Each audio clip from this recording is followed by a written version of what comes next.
Magandang araw mga kabayan. Nagbabalik po muli ang inyong lingkod upang magbigay sa inyo ng mga bago at nagbabagang mga balita. Cheese at Heart Escudero, grabe na ang pangungupit sa kaban ng bahin. Dahil sa laki ng kanilang kupit ay nakabili sila ng property sa Paris, France. Nakakatawa lang dahil merong mga Pinoy ang nagtatrabaho sa Amerika na triple ang sahod sa mga congressman ng Pinas hindi kayang bumili ng property dito sa Paris, France. Saan pa ba kukuha ng pera itong Cheese at Heart na ito? Para sa buong detalye, panoorin ang buong video at kung bago ka pa lamang sa aking channel, huwag kakalimutang mag-subscribe, pindutin ang notification bell at piliin ang all upang laging maging updated sa mga bago at nagbabagang mga balita. Ang usapingang ito ay naging trending din sa social media. Merong isang netizen na nagsabi, "How can they afford with this congressman pay if hindi pera sa mga Filipino yan?" Maraming US citizens who makes triple the pay of the congressman in Pinas can't even afford to purchase a property in Paris. It's so obvious na talaga. Sick. At sabi din ng isa, it's happening sa mga third world countries. Ang mga politicians na nagpupunta ang pamilya sa Paris para mag-shopping spree, mas worse sa Africa ng mga politicians kasi grabe ng problema doon. But ang mga nasa gobyerno nila from highest power, may mga apartments and ang Paris ay parang kusina na lang nila.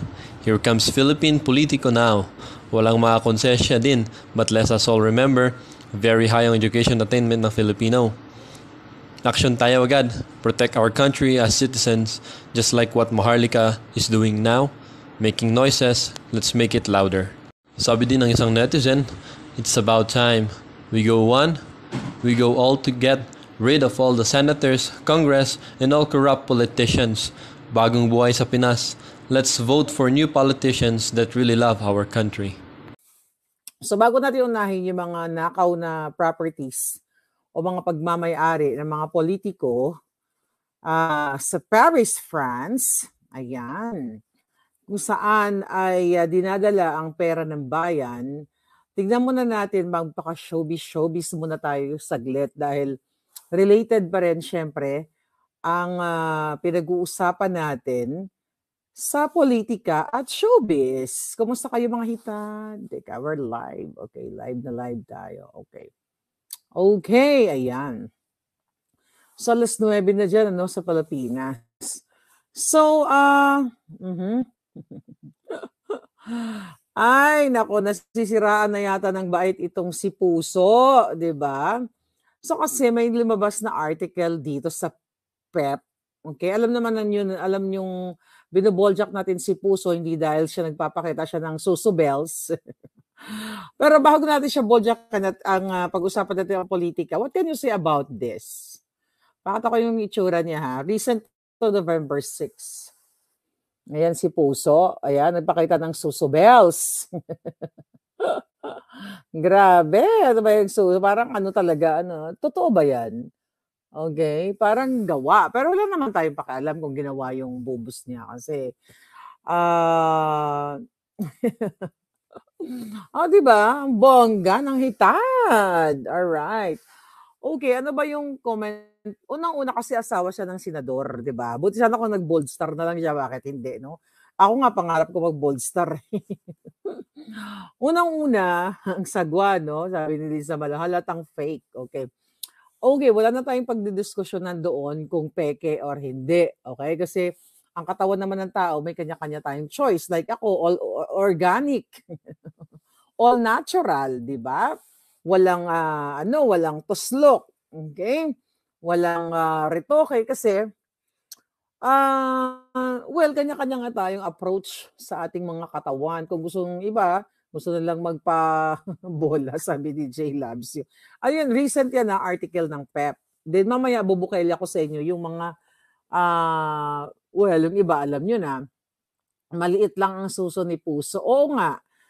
Oo. So ngayon, nagpapapansin siya. Definitely nagpapapansin siya kasi as a normal person, hindi ka naman, I mean, paano ba natin sasabihin? Hindi mo naman gagawin to siguro kung hindi yun yung tema ng ano mo, di ba? Kung Kung tipong mga Tony Fowler ka, ayan pwede ko lang na lang makita na yung jotong ng lola mo, di ba? Parang wala naman siyang susubel, sabi ni Ram. Ano ba take ko dito? Right? Number one, if we talk about gusto nilang magparespeto, dahil nga asawa siya ng senador na kung saan kumakamal ng pera ng bayan. Yun yung point natin kung bakit natin pinag-uusapan itong mga bagay-bagay na ito.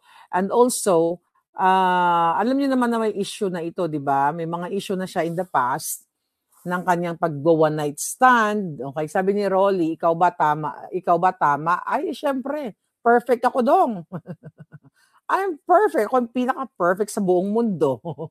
Desperate times, sabi ni Melita. Yes, desperado talaga. Kasi, ito'y pinost niya sa kanyang Instagram kung saan may mga nagbatiko sa kanya, may mga netizen. Siyempre, kanya-kanya tayong like kayo, di ba? May mga ano kayo, may sarili kayong sentimiento. Sabi na nag-comment dito ay, she gone wild. Alright? Tapos sinagot niya. Alright? Pinagpifiestahan siya ng mga hanash. Okay? Sumagot si Puso na at some point, we gotta let our hair down. Okay? May mga ganun siya, emoticons.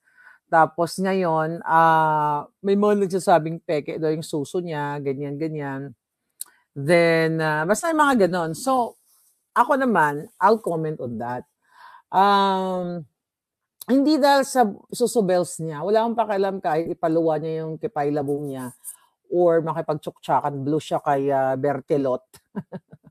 Wala tayong pakialam doon. Kung gusto ng taong sirain ang buhay niya, gusto niya mag-enjoy sa sarap, 'di ba? Dahil hindi siya nakakaporma sa Diyosawa niya, maaring ang Diyosawa niya ay hindi na siya sinutsurba eklabush. So, bilang isang babae, okay? Bilang isang babae, kung kung 'yan ang gusto niya, wala tayong pakialam. Kaso lang, palangga, 'di ba senador nga yung asawa niya. Unang-una, nagwawala itong si Puso kapag merong pumupuna sa kanya, nagpara siyang talagang desperada ang lola mo. Ngayon, point here is maliban dun sa mga nakaraang issue na power tripper silang magjowa, 'di ba? Alam niyo na yung issue na nagwala si Escudero doon sa birthday niya Ivy, Doktora Ivy. Mabuhay si Bertelot. Sabi ni Razel. Ayan, kulang sa tsuktsak. Kaya kulang sa tsuktsak siguro. Okay? So, sa akin lang, bilang isang lingkod bayan, dapat ang inaatupag ni Puso yung charity. Dapat ang inaatupag niya para matuwa naman yung tao sa mga Bicolano sa kanila or yung not only Bicolano, mga Pilipino, dapat ang pinaglalaanan niya ng pansin yung mga magagandang proyekto, 'di ba? Na makatulong sana sa Pilipino. Pero ang pinagkakaabalahan niya kung paano maglakad sa bato-bato and also kung paano magpakita ng suso. So sana nag-bold star na lang siya para mas bongga, 'di ba? So ngayon, ano yung impact nito? So ibig sabihin, nagsasalarawan sa kanya na sa kabila ng pag-eksena niya sa Paris, right? Sa kabila ng mga dramatization niya sa Paris na paglakad-lakad niya sa mga bato-bato, hindi pa rin siya masaya sa buhay. I'll tell you something Nung mga nasa 34, 35, 30, hindi pa ako nagka-40, daring talaga ako magdamit. Okay? Pero pwede naman ako maging daring ngayon So, ang tao naman iba-iba. Daring talaga yung boobs niya. Naku, walang sinabi yan sa boobs ko pag pinakita ko ng bonggang-bongga. Pag pinakita ko yung cleavage ko, ay talbog yung susobels na yan, di ba? Definitely, kung yan ay, I don't know kung original ba yung susobels. Kasi parang flat-chested naman siya, di ba? Yeah. Siya ba yun yung ibang artista yun? Basta di ba flat na flat naman, parang basta wala. So anyway, ang hindi lang maganda dito dahil asawa siya ng senador na gumagastos ng pera ng bayan and also nilulustay nila ang pera ninyo, pera ng taxpayers para sa pagpunta niya dito ng ano yun? Ano? Wag maawa. Ano maawa? Sabi ni Concepcion. Yung pagbili ni Escudero ng bahay dito sa Paris. Okay? Michael Villamor, thank you. So, nagaling sa kaba ng bayan. Yun yung problema natin. Kahit naman sumirko siya, magpa-chuk-chak siya, one-night stand siya, we don't care. Buhay niya yon, wala tayong pakialam. Right? Wala tayong pakialam sa buhay ng isang tao kung gusto nilang tumambling. Pero ang problema, yung pera ng bayan na ginagastos nila para sa kanilang kaletsihan. At napag-alaman natin na itong si Puso at ang kanyang, at si Puso at saka si Keso, mga palangga, napag-alaman natin dito sa Paris, France. Welcome to Paris, France. So dito ngayon sa Paris. Lalakad ako sa bato-bato. Okay, mukha bang Paris yung background ko? We'll see kung nasa Paris ako. Okay. So ang problema, ang nakarating sa atin, dun sa binili nilang apartment dito sa Paris, ay kasama yung cameraman, Chukchak Chenes. Hindi ko nga maintindihan. Ano ba to? Threesome? Di ba? Threesome ba ito? Sabi ni Remy, inggit match. Saan ka nainggit sa threesome? Saan ka nainggit sa bahay sa Paris ni Puso? O nainggit ka sa threesome? Saan ka nainggit? Anyway, nakakaloka. Pero you know what? Nakakalungkot. Kasi pinagloloko tayo ng mga politiko. Okay? Actually, mga palangga, sige, tapusin muna natin si Puso bago natin sabihin sa inyo yung property. Pupuntahan ko yung property actually. So, nandito na ba ako? No? Nasa ano pa ako? Nandito lang ako sa gilid-gilid. Alright? Sabi ni Chichel, kawawa naman si Puso.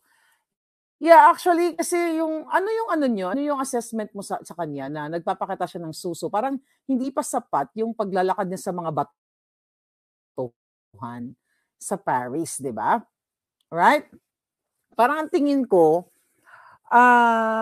parang may saltik ng lola mo kasi when you are happy and successful, hindi mo kailangan mag-effort. Hindi mo kailangan magpakita ng suso bells unless kung ikaw ay bold star o unless kung yan ang kategorya mo. Ang drama niya is di ba? Is social. O pala social climber. So, sabi ng PEP, ano sabi ng PEP? Basahin ko pala, meron akong gustong pag-usapan doon. Bago natin i-bokelya na ang bahay ng asawa ng politiko dito. Actually, alam ko yung address. Okay, nasa na yon. Ngayon, mga palangga, ito yung nakakalungkot. Sabi nga, lagi na lang malungkot ang vlog ni Maharlika kasi nga, puro pagnanakaw ang ginagawa ng mga talipandas. Alright, sabi ng PEP dito, ang sagot pala ni ni Puso, kaya daw siya yung reason ko bakit nagpapakita siya ng suso bells niya. Okay, sabi dito, umani ng chuchu-chuchu. Okay. Tingnan natin, saan yung gusto kong i-touch dito na sinabi ni Puso. Okay. Okay. So, ini-express lang daw niya yung kanyang artistic side. And that's not artistic. You know, it's a susubel side. And also, ang sinabi ni Puso dito ay parang nagre-relax lang daw siya. Okay? So na yun, nabasa ko kanina. Okay, nagre-relax ang hitad. Wala naman daw nakitang masama ang ibang mga netizen kasi expression lang daw ito. And, saan yung relax niya? Hinanap ko yung exact term. But anyway, may sinabi dun sa article na parang nagre-relax na daw si Puso kaya nagaganon siya. Hindi ba pag nagre-relax na dapat nakahiga ka? Pag nagre-relax ka, nakahiga ka kasi pagod ka, di ba? Hindi ka nagre-relax, parang, paupo-upo ka ganyan, may hawak kang kape, tapos pinapakatama yung suso bells mo. Sabi ni Remy, the design is very papansin. Exactly. Right? Ayan. Oh, may nagbigay sa atin ng 2.5 million, di ba? Pang Paris. Thank you, Palangga. Thank you, Michael Villamor. Ayan, maraming na, nagre-react. O, di ba? Laos na kasi si Puso. Alright.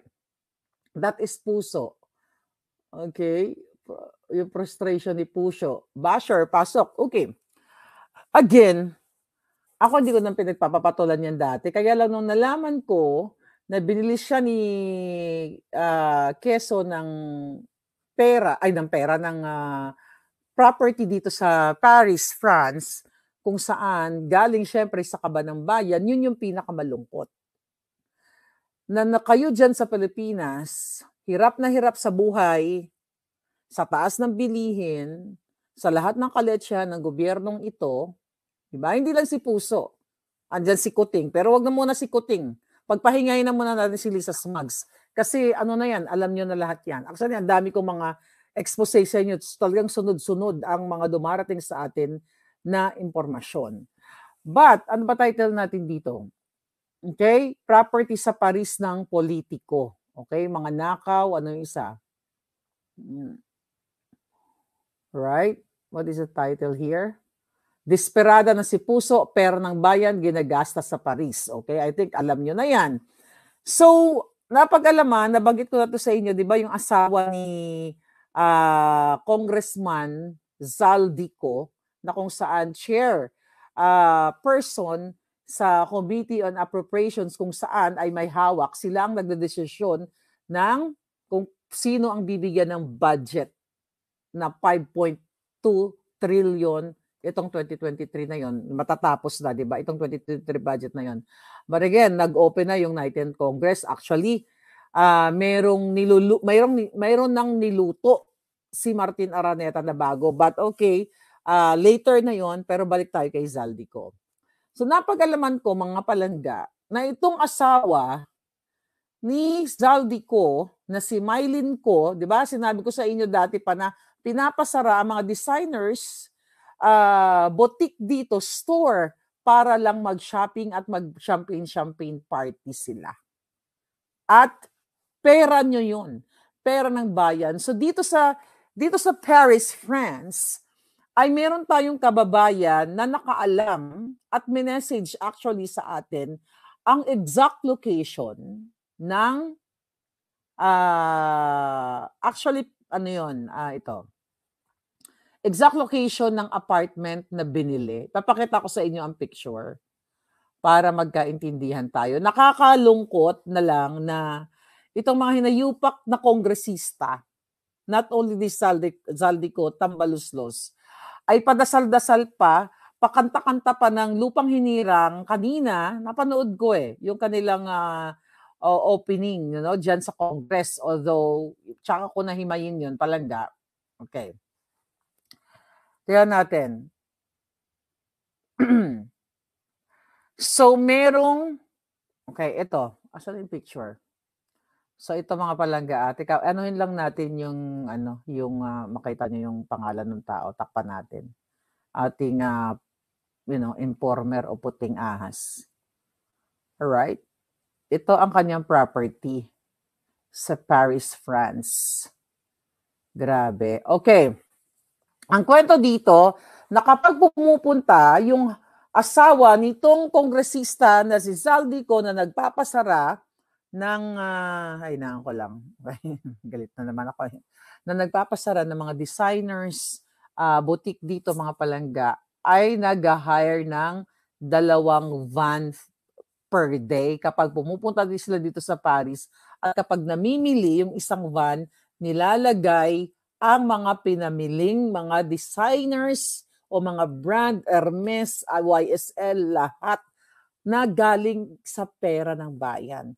Kaya yung nagbigay sa atin ng information na taga Paris, France, na kababayan natin, talagang sinasabi niya, Miss Maharlika, grabe na po ang ginagawa ng mga tiwaling politikong ito sa kaban ng bayan. Kung makagastos sila ng pera, parang wala ng bukas. Walang habas na ginagastos ang pera ng taong bayan. Nakakaawa naman po ang mga Pilipino. Actually, email ito na binabasa ko sa inyo. Grabe po sila kung makapamili. Tapos, okay, sabi pa nga dyan, she's planning to expand in Paris, planning to buy more apartments and Mercedes vans. Okay? Mercedes van. Okay? At yan po ang lifestyle nila dito. Alright? So ngayon, mga kaibigan, pinapa-search natin kasi binasa ko na sa Paris, simula noong 2014, nakapublic, okay? Nakapublic yung pangalan o yung name ng owner ng mga properties. So we are looking forward na makakita tayo ng papeles. Diyan po sa lugar na yan, alright, may address yan eh. Diyan ang biniling bahay, biniling apartment unit nung Mylene ko na asawa ng kongresista na pinapasara ang mga designers brand. Okay? Kaya naman, ito sa area nito, baka familiar kayo, sa taas ng Max Mara, alright? So, dyan niya, ayan. So, sinento sa atin ng ating palangga na concerned na grabe po ang ginagawa ng mga hinayupak na mga politikong ito. So ngayon, asan yung address? Binigay sa akin yung address. Basahin natin yung address. Baka may mga taga-Paris dito. Okay? Right. Ang address ay... Okay. My God. Hindi ko kine-carry ang mga paggastos nila sa pera ng bayan. Ito. Apartment. Ito binili yung apartment based sa record. Sorry, hindi ako French. So, I'll try my best kung paano ko i-pronounce sa sarili kong matigas na dila. Apartment vendu in March 2023. Sabi niya, ito po ang latest transaction sa 31 Avenue, Montan. Okay, kayo na lang magbasa. March 2023, binili. Okay? Ito ba kanina bang Baka makita yung kanyang useragents.com. Okay, takpan natin ito. Alright. Mga palangga. Wait a minute Ito. Ayan. Ito pang latest. Tignan natin. Yung bahay. Ito mga kababayan, hindi nyo kinikerry. Yan yung property na galing sa kaban ng bayan. Nakita nyo? So kung kayo ay taga Paris, baka gusto nyo bisitahin. So based on public record, ay yan po ang biniling property ng asawa ng chairperson ng General Appropriations. So I'm just sharing it to you. Wala po akong kinalaman dito mga kababayan. Ako'y nananahimik.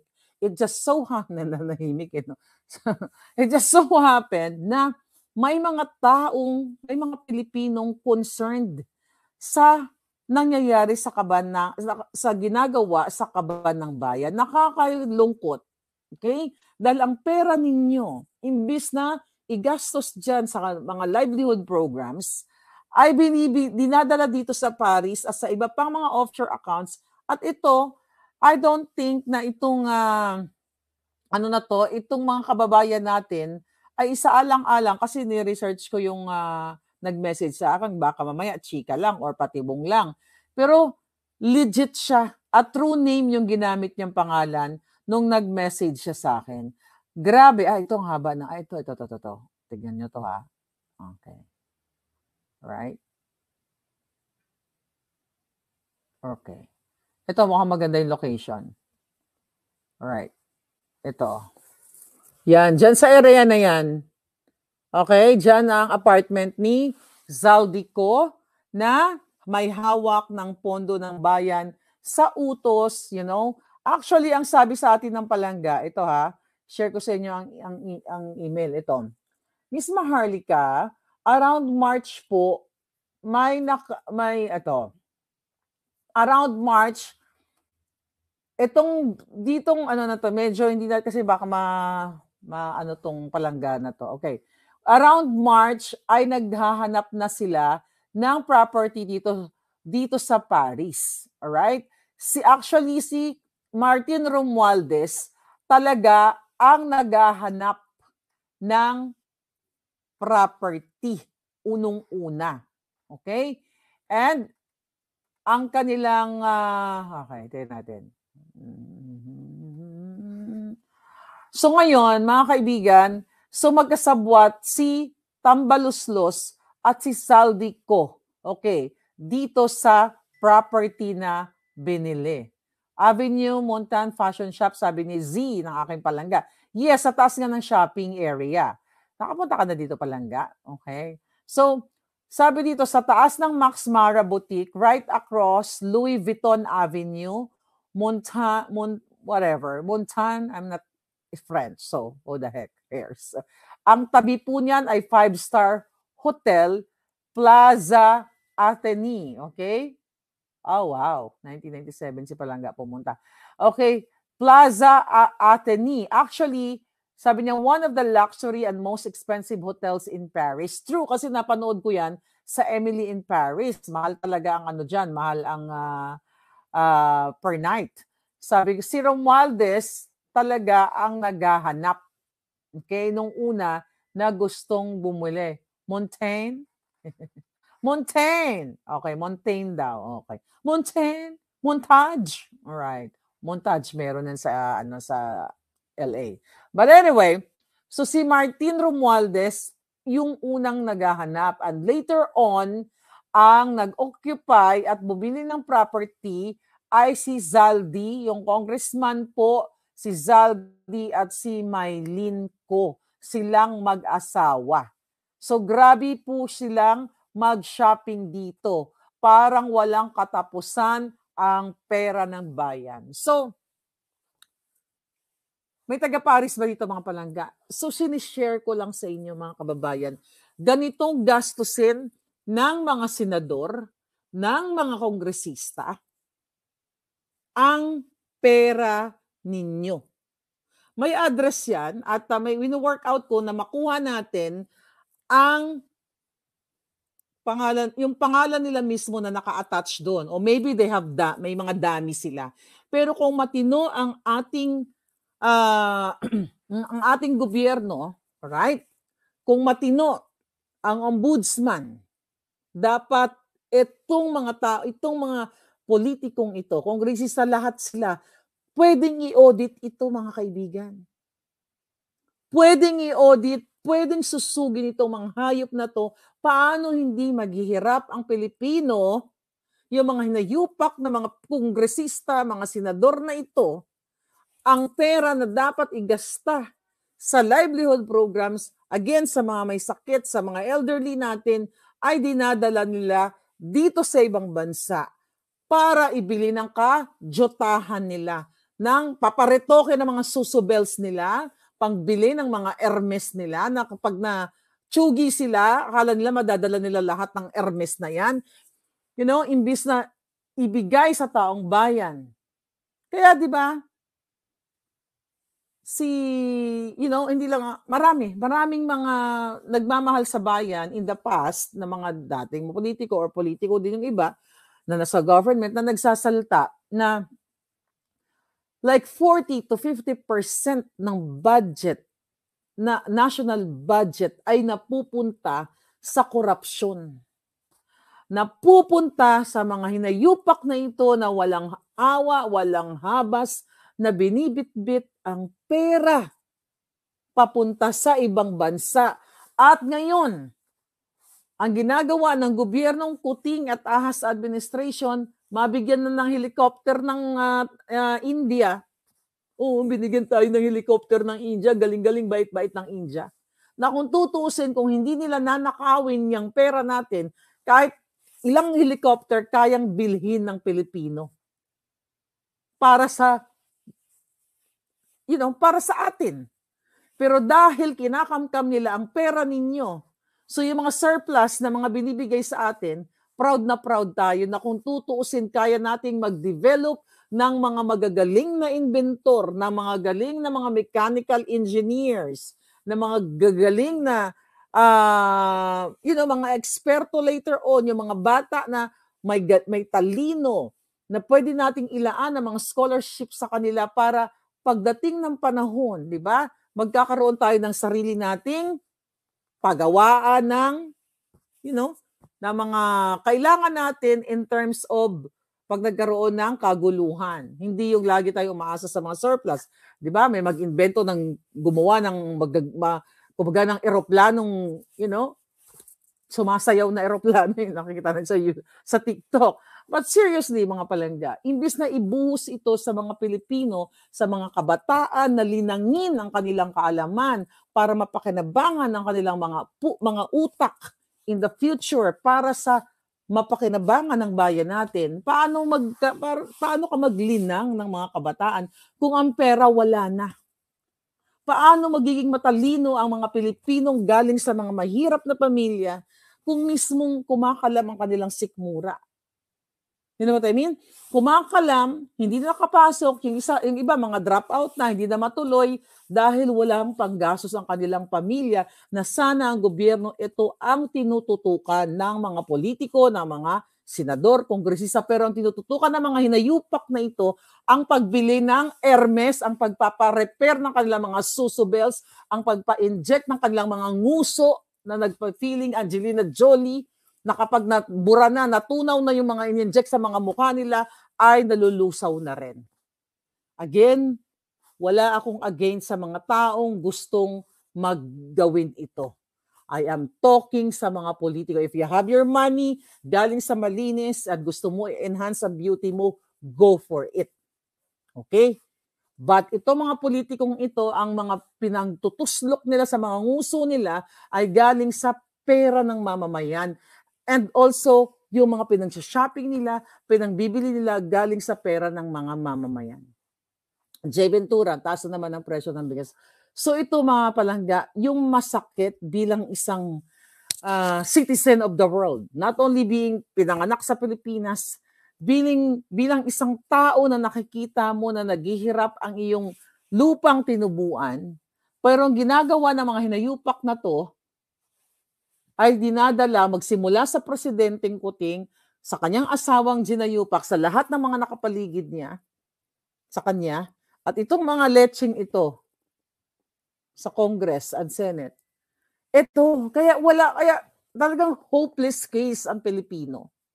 Hopeless case ang Pilipinas dahil wala man lang ngayon na nagtatapang-tapangan o talagang natapang-tapangan na nagmamahal sa bayan to do something dito sa mga nangyayari. Hindi bubulag yung mga yan.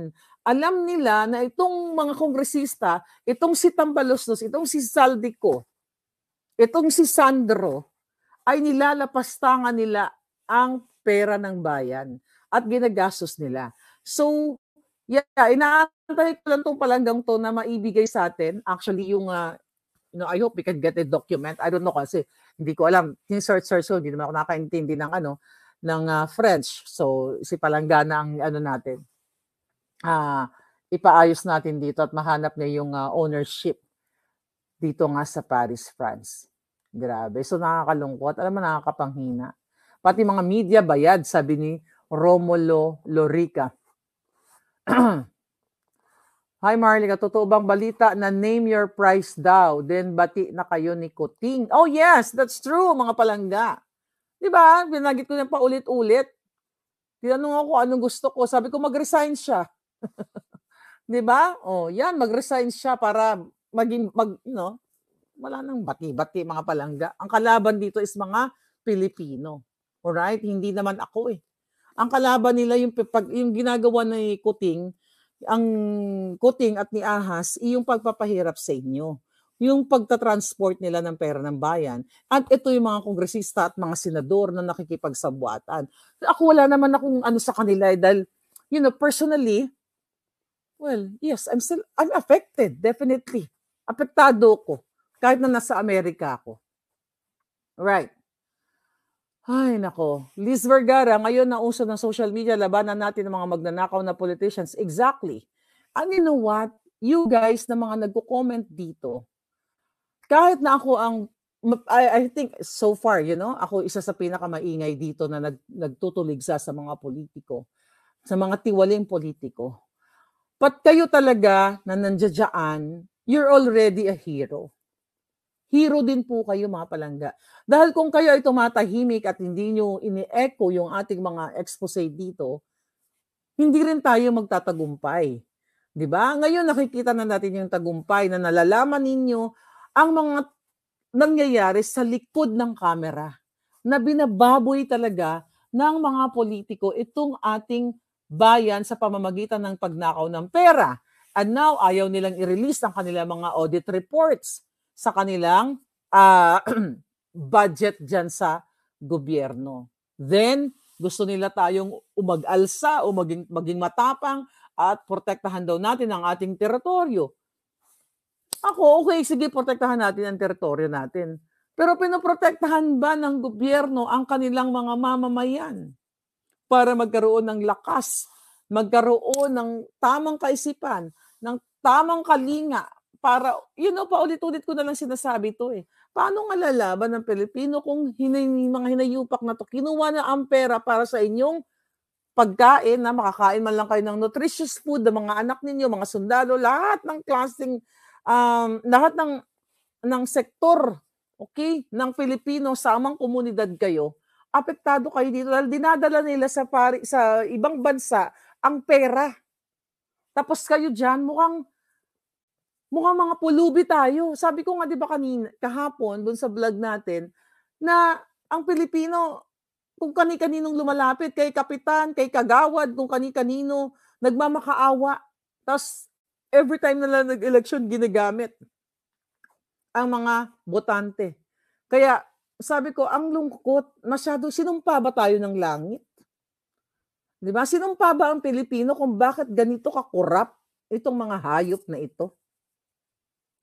Tingnan mo yan si Puso, imbis sa pagkabalahan, pumunta siya sa Sorsogon, di ba? Mamigay siya mag-conduct siya ng mga mga livelihood programs sa mga barangay. Pero yung kinokonduct niya, yung pagpapakita ng susubels niya, yan ba ay maganda? Di ba? Yan ba ang magandang ehemplo? Asawa ka ng senador, Puso? Yung suso mo, kulang na lang, iluwa mo. Nagubad ka na lang sana. Nag-bold star ka na lang, di ba? Yan ay sinyales na desperado yung tao. Di ba? Unang-una, ilang taon na ba yan? Maintindihan mo pa ako, mga 20s eh. Medyo pa yan. Pag ang edad mo kasi 20, you're young. Ako nung 20 ako, nagsisitro ako eh. Kaya, nagsisitro ako, tapos floral yung bra ko. Doon ako natatatakan ng mga, mga nagnanasa sa akin ng kabataan. But seriously, yung bra ko is Triumph na hulugan. Diba? Noong unang panahon, diba? Triumph, diba? Hulugan yan, Triumph. So, I love the floral, diba? Kasi estudyante ako, tapos nakasitro ako ng bonggang-bongga. Siyempre, busog-lusog ang lola mo. Those were the days, 20-something years ago. So, ang tao kasi nag-evolve ka eh. Pag bata ka, mapuso ka, party here, party there. 30s, yes, okay pa rin. Pag nag-40 ka na at pag-asawa ka ng politiko at ang sinasabi niyo ay mahal niyo ang bayan, you're for the country, para sa kaalwanan ng bayan, ganyan. Tapos yung acting mo, ipapakita mo yung suso bells mo na parang, sabi nga ng iba dyan, nabasa ko kanina, parang bola. Ilang taon na siya? 36? Ay, hindi ko alam. 36 na ba siya? Wala pa siya 40. Okay?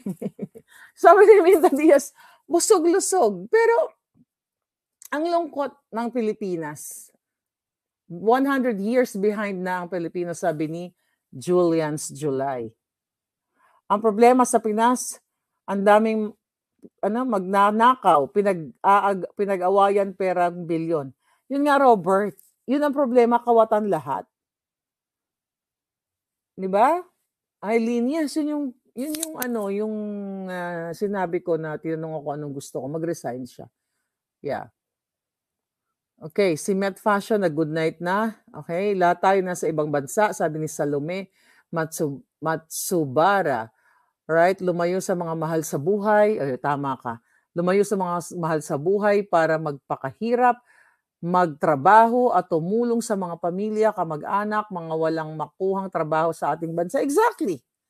Tayo mga OFW and Filipino abroad, di ba? Nagpapadala tayo ng mga remittance sa ating kaibigan, kamag-anak. We are part sa Pilipinas kasi nagko-contribute tayo na sana yung mga remittances natin ay makakatulong para sa mga livelihood programs, para mga kaibigan, kamag-anak, ng ating mga mamamayan ay magkaroon ng tsansa, ng opportunities na magkatrabaho. But hindi tayo, wala. Talagang ang Pilipino sobrang hirap. Dahil nga, maliban sa ginagastos nila sa pagpaparitoke ng mga kipayla boom nila at mga susubel sa mga nguso nilang in-injection na ng bonggang-bongga, di ba? Uso ngayon yan. Ano? Gusto niyo ba yun? Yung nagpapalips na ganyan. Actually, may nag-encourage sa akin na mag-ganyan-ganyan. Natatanggal yan every 3 months, di ba? Yung ganyan. Sabi ko, hindi na lang palangga. Tama na itong lips ko, di ba? Kaya hindi Angelina Jolie, at least tatak Maharlika. And also, again, this world kasi, itong mundo kasi natin is modern world na ang mga bata is ina-idolize yung mga chuba-chuba, ek-ek. It's sad. Okay? Kaya mga anak ko nasabihan, visit ka, huwag kang magpagurgor. Huwag mo ipagurgor yung katawan mo, ganyan-ganyan. Kasi later on, magka-cancer ka, ito yung long-term effect. Yung effect kasi niyan, hindi mo alam ngayon. Pag bata ka, ito advice ko lang, baka may nanood na bata, maganda yan sa una, pag bata ka, parang, kumapal yung uso mo, parang kinagat. Pwede ka magpakagat ka na ng langgam, di ba? Yung hantik, di ba? Pakagat ka ng hantik. Di ba? Magpaayos ka ng bonggang-bongga. Pero, pag tumanda ka na, sisingilin ka talaga. Unless, kung marami kang ninakaw na pera ng bayan, ipapa-repair mo ng ipa-repair. But, at the end of the day, it's your choice. Okay? Sinasabi ko lang. Ako, in-advise ako yung mga anak ko hanggat maaari. So, siyempre, you'll never know na huwag kayo maganyan. Kasi ngayon, kunyari, maganda ang effect niyan, pero pag natanda mo, believe me, pag tanda mo, raramdamin mo, yung suso mo, hindi na pantay, di ba? Yung ilong, okay lang, may kilala. Ang ilong, may kilala. Actually, may pasyente ako, di ba? Sinabi ko sa inyo, 16 years old pa lang siya. Amerikana, repair. Tapos nabuhay siya hanggang, I think buhay pa siya hanggang ngayon. 90s. So I think yung ilong okay lang kung gusto nyo gumanda, di ba? But again, yung papatapyas ng mga churba. Gayahin nyo na lang si Lisa. Di ba? Tinatapyas ng cameraman niya. Pwede na yon. Tapyasin na lang ng cameraman yan. Kerry boom boom na yon, di ba? Okay. Sabi ni Rose Bradford, mukhang kuhol si Lisa Smugs. Oo nga. Moderno na ngayon, sabi ni Rayster. Pasang-ayon ba kayo doon? Well, kanya-kanya naman tayo. Right? Si Edita.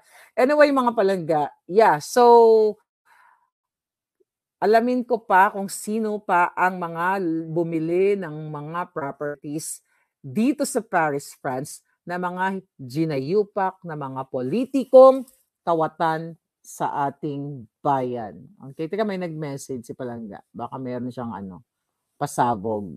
Okay, ano yun? Palangga. Alright. Okay.